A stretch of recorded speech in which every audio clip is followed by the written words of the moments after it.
Bismillahirrahmanirrahim. Teman-teman sekalian yang dirahmati Allah.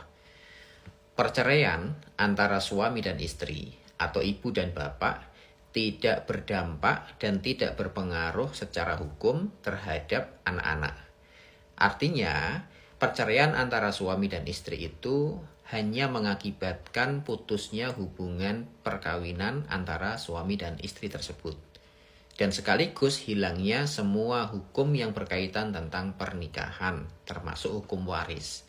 Tapi hanya kepada ibu dan bapak atau suami dan istri. Sementara untuk anak-anak yang lahir dari pernikahan mereka, selamanya tetap dianggap anak dan orang tua tetap dianggap orang tua. Makanya dalam bahasa kita itu kan sering muncul setelah adanya perceraian itu mantan suami dan mantan istri.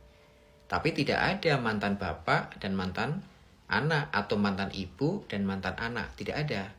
Bahwa anak tetap anak, orang tua tetap orang tua. Nah, misalkan seperti yang ada di pertanyaan berikut itu. Orang tua bercerai, anak ikut ibunya semua, dan bapaknya pergi merantau di tempat lain dan kemudian menikah dengan istri yang kedua.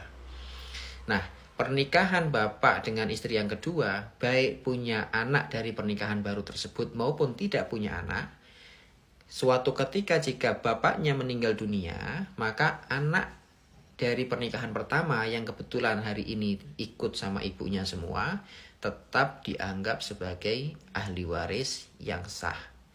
Jadi bukan berarti ketika anak ikut ibunya, kemudian bapaknya merantau ke tempat yang lain, sehingga putuslah hubungan perwarisan antara bapak dengan anak. Tidak seperti itu.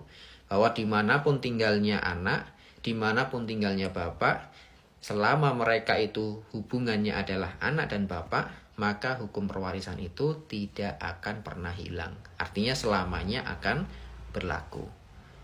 Jadi tadi sekali lagi bahwa walaupun si bapak itu menikah dan punya anak dari pernikahan yang baru, maupun tidak punya anak dari pernikahan yang baru, tetap anak dari istri yang pertama dianggap sebagai ahli waris karena statusnya tetap anak kandung. Demikian, terima kasih, semoga bermanfaat.